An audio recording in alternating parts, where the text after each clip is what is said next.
Hello, I'm Africa 54 Managing Editor Vincent McCory in for Hashtag the U-Word. It's Thursday, January 27th.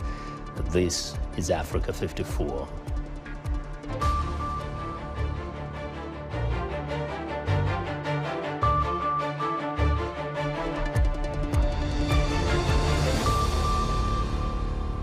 In Malawi, the death toll from Tropical Storm Anna rises.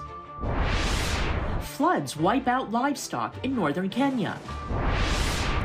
And Nigerian authorities sound the alarm over low life expectancy.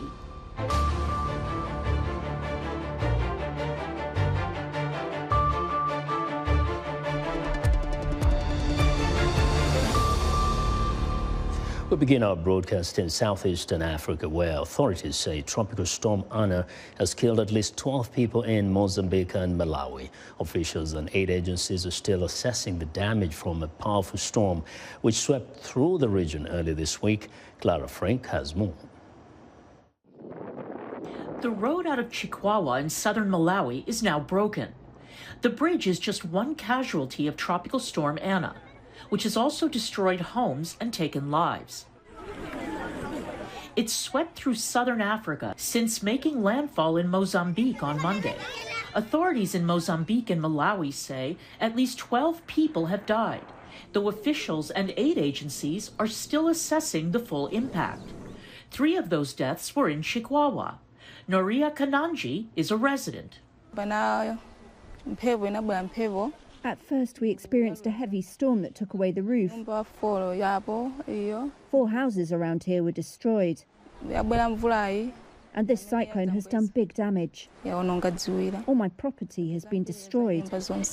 In Mozambique, the National Institute for Management and Disaster Risk Reduction said more than 20,000 people have been affected. 3,000 homes partially destroyed and 600 totally destroyed, it said, along with several health centers and dozens of classrooms. Southern African countries have been repeatedly hit by severe storms and cyclones in recent years, destroying infrastructure and displacing large numbers of people.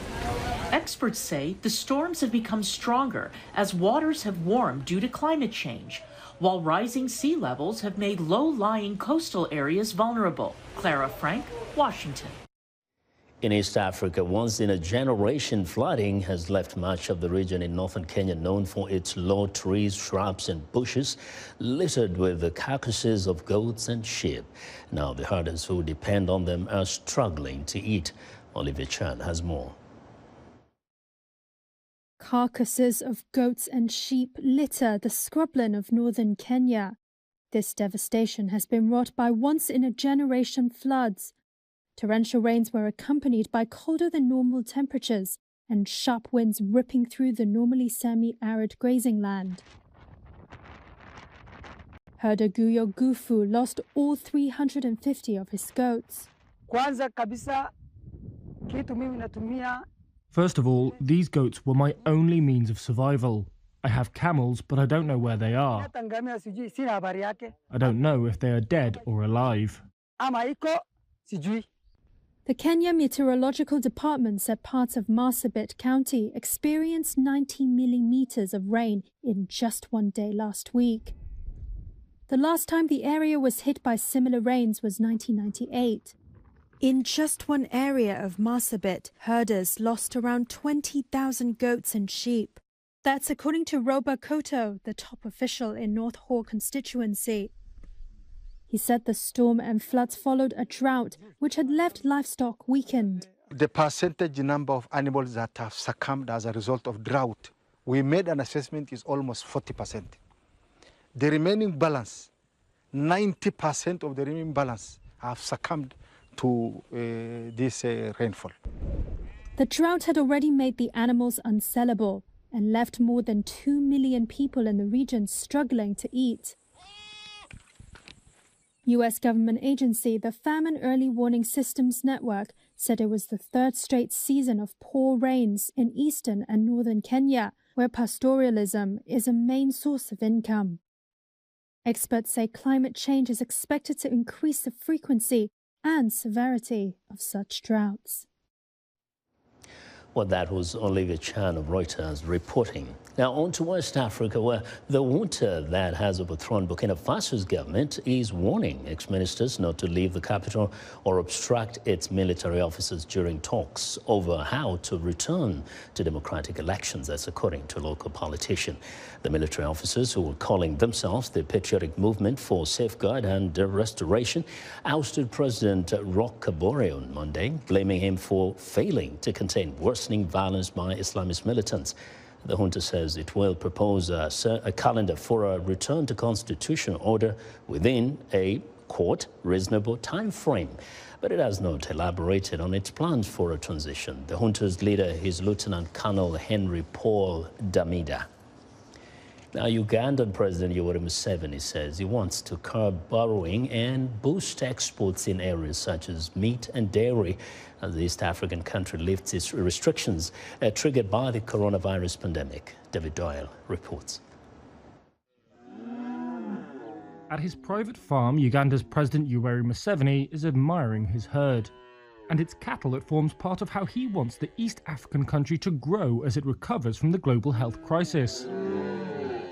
He says he wants to expand the meat, dairy and leather trades and add value to other agricultural exports such as coffee. We don't import milk, we don't import beef. We have now built a leather industry for the shoes. So it's really a big form of wealth. The East African nation, which imposed some of the continent's toughest lockdown restrictions, began lifting those measures, including opening schools, at the start of the year. But now international programs designed to offer relief to indebted countries are starting to expire. That's also against the backdrop of several years of reduced Chinese lending to the continent. Uganda can do much better without borrowing, in my opinion. Museveni, who's been widely accused by opposition critics and rights campaigners of using security forces to suppress opposition to his rule, says Uganda wants to reduce borrowing. Total public debt was $19.5 billion by June 2021, up 27.4% from $15.3 billion a year before. Around $12.4 billion of that is external debt. I don't think it is good Christianity or even good economics to impoverish your customer. Museveni reiterated that he would like richer nations to cancel debts from African countries who are economically recovering. But by cancelling this debt to those people, that money will be spent here, the money we are paying them now, and once the Ugandans have money in their pocket, they will buy more products. Some of the products are from those countries. Museveni said the economy has been growing by roughly 4%, and that's without areas like tourism amid the health crisis. He said now that elements like transport and hotels are opening up, he expects the economy will resume fast growth. Well, David Doyle of Reuters filed that report. Nigerian health authorities say the country's life expectancy is among the worst in the world, with influenza and pneumonia both leading causes of death. In Nigeria's Cross River State, severe air pollution is increasing the cases of respiratory disease. Timothy Obeizu reports from Port Harcourt, Nigeria.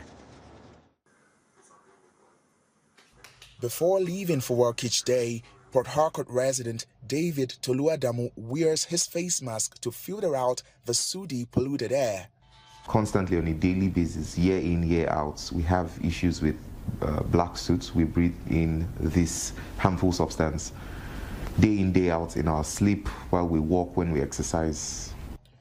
Wearing a face mask has been a practice here long before the coronavirus pandemic began.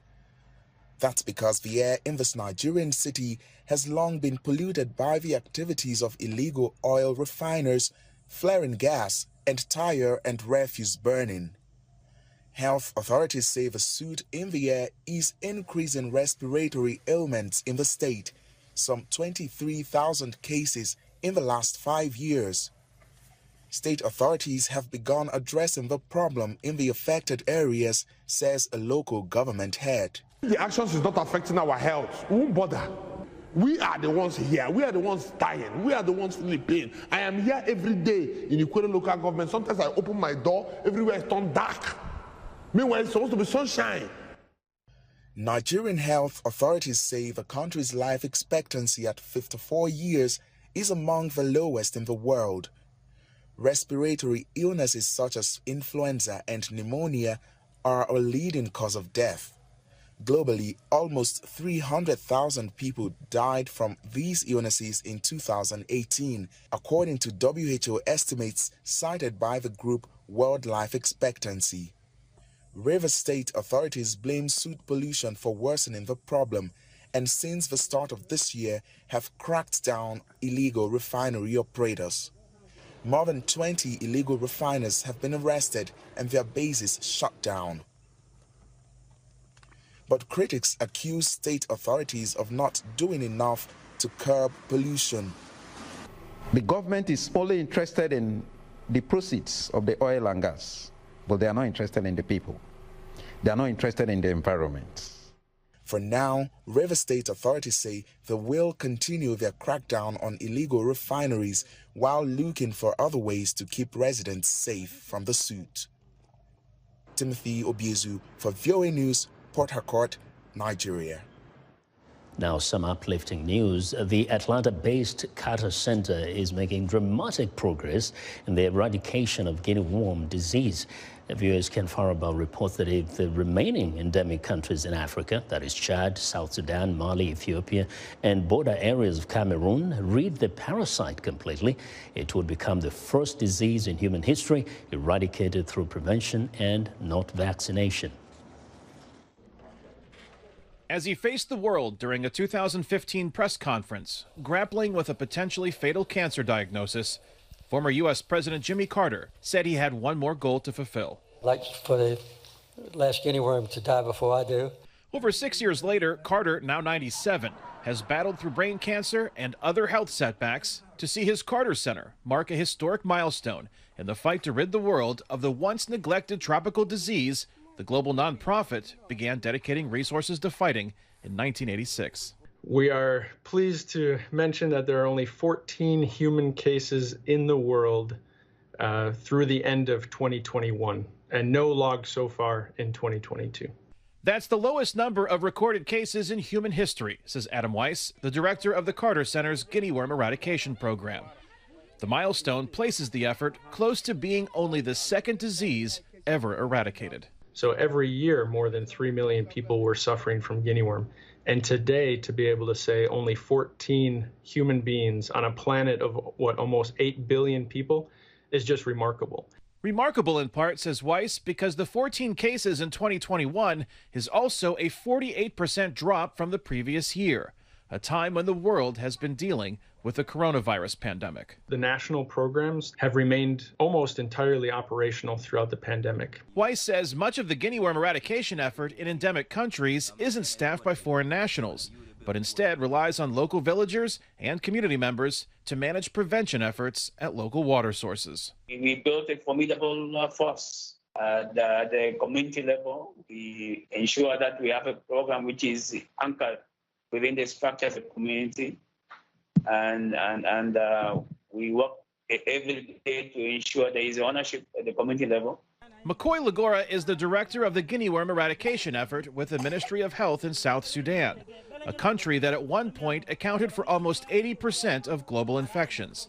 The effort to fight guinea worm prevailed over civil war and sporadic unrest in South Sudan to reach the point of only 4 recorded cases in 2021. And I want to believe that if we can do it in South Sudan, it can be done everywhere. Mali, Ethiopia, Chad, and parts of its border area with Cameroon are the last strongholds of guinea worm on the planet. But while the effort has mostly met success, it has also experienced setbacks. What we've seen in the last 10 years or so is infections occurring in domestic animals. And so we did experience a setback to the global campaign in 2012 when we started to see that occurring. But only a small number of cases were recorded in animals in 2021, and the fight against the worm seems to be nearing the finish line. As the number of guinea worm cases globally dwindles, President Carter's age advances, And Adam Weiss says everyone involved in the effort would like to see the goal of 0 cases reached soon. Of course, I would like nothing more than to see it happen in his lifetime. You know, President Carter as our big boss, but also as our North Star in trying to help keep us focused, it adds a layer of pressure and also a layer of responsibility that we all have. Kane Fairbaugh, VOA News, Chicago. Now that's some good news there.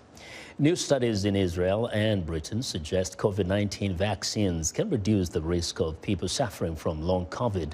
Preliminary results of a study in Israel, which has not been peer-reviewed, show that people who received the 2-dose Pfizer COVID-19 vaccine and tested positive for the virus were much less likely to report any lingering symptoms than people who were unvaccinated when they were infected. In Britain, an observational study of 6,000 adults conducted by the Office for National Statistics revealed that those who were double vaccinated were 41% less likely to report COVID-19 symptoms 3 months after testing positive. Now we're excited to hear what you think about Africa 54. Join the discussion on Facebook. The address is Africa 54. We're also streaming our broadcast live on Facebook. Please watch and share our show with your friends. Also check out our headlines 24/7 on voaafrica.com. Still to come, South Africa sees a boom in pet sales during the coronavirus pandemic period. We'll tell you why.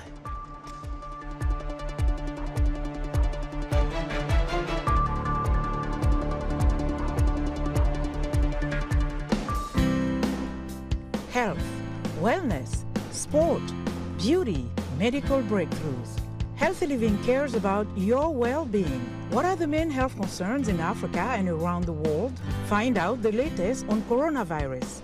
Connect with our experts and ask them questions. How long does the virus stay? Join me, Lina Khmoudou, in Washington, every week on Healthy Living, right here on VOA.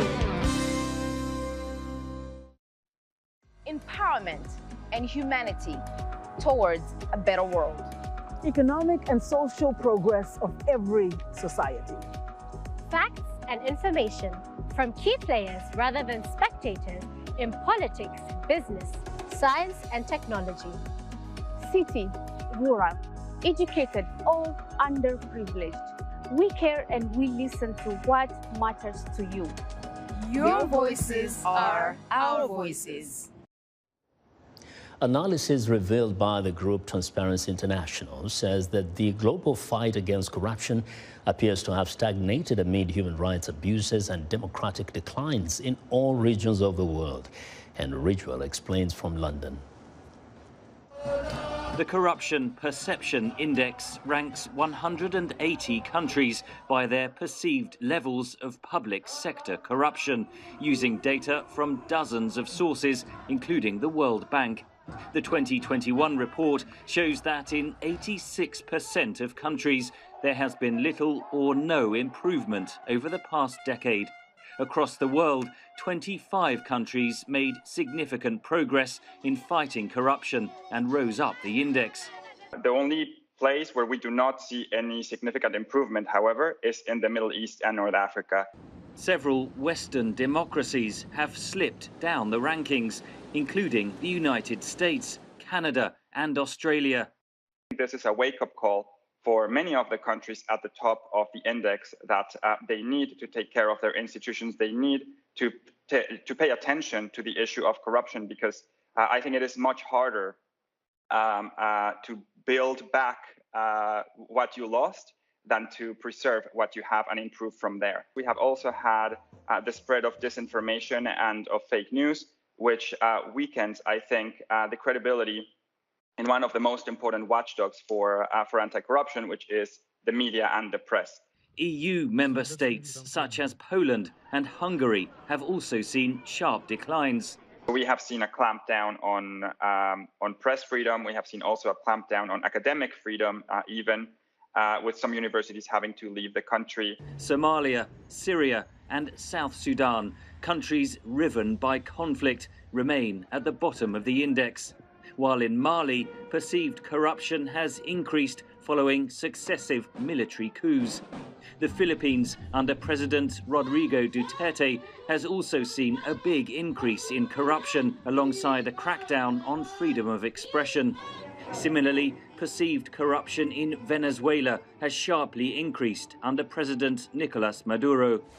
But there are some improvements, most notably in the Baltic states of Estonia and Latvia and in Armenia, where the old government was ousted by civil protests a few years ago, and now we have a more reformist government that is really committing to the fight against corruption. Transparency International identified a clear pattern in the data.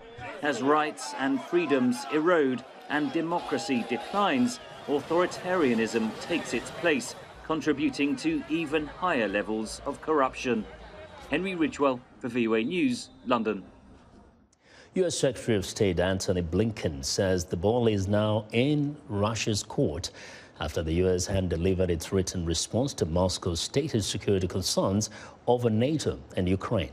As VOA senior diplomatic correspondent Cindy Sen reports, Secretary Blinken made clear there will be no change to NATO's open-door policy to new members as Russia had demanded. As Russia deploys more troops and hardware to Belarus and to its own border with Ukraine, Secretary of State Antony Blinken announced the U.S. has delivered its written response to Moscow as promised. All told, it sets out a serious diplomatic path forward, should Russia choose it.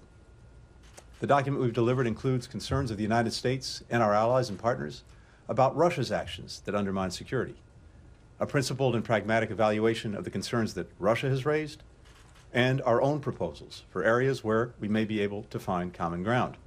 Blinken was asked if there were any concessions to Russia in the document on NATO's open-door policy to potential new members, such as Ukraine. First of all, there is no change. There will be no change. On Tuesday, President Joe Biden indicated he would be open to sanctioning Russian President Vladimir Putin personally if he invades Ukraine.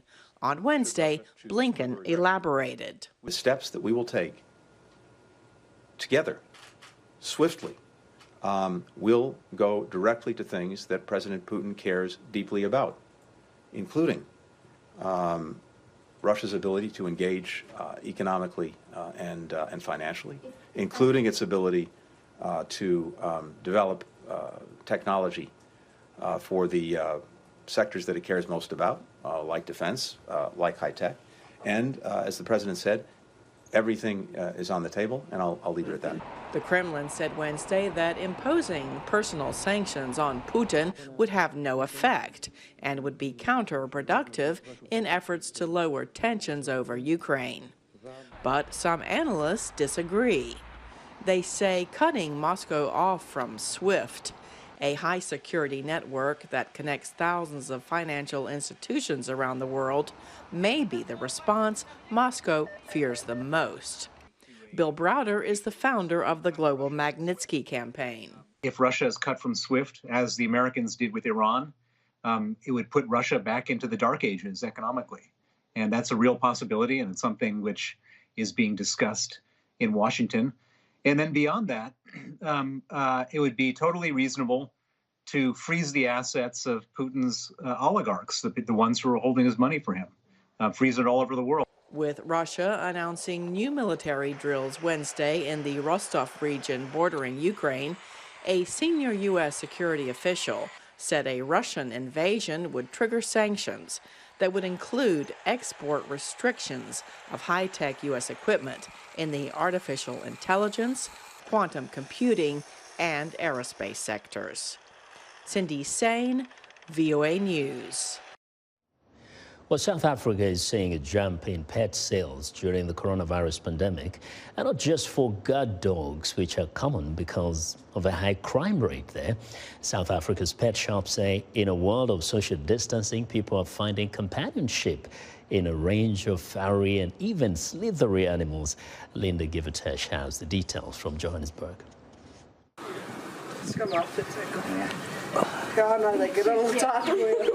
For many, finding a snake in their garden would be a fright. But for 15-year-old Jimmy Deeb, it's a comforting sight. He started adopting snakes during the first pandemic lockdown, in part being inspired by a friend who had a snake as a pet. So I just used to spend my days playing with my snakes and just holding them and cleaning the enclosures and looking at them. They really are just majestic animals. It's not an aggressive, evil killer like people think. And I can tell you that they are really awesome pets. I have dogs and I have some snakes that are like dogs. Like, they are really intelligent. And he says he's not alone in his hobby. He's joined online groups with other snake parents to share tips and tricks about where to buy and how to care for the creatures. They're certainly not for everyone, but pet ownership and spending on pet care, from health to treats, has climbed during the pandemic, according to market research firm Euromonitor International. Cat breeders say there was certainly a rise in sales for more traditional pets. I think a lot of people now, they've realized home is actually where your heart needs to be, not work. And they need to now make their homes a home where they've got someone to come home to and share with them. And I've certainly had a lot of queries, a lot of interest.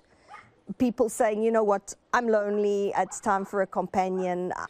The pandemic was particularly hard for this doctor and her husband, who is also a physician. She says getting a ragdoll kitten helped relieve their stress.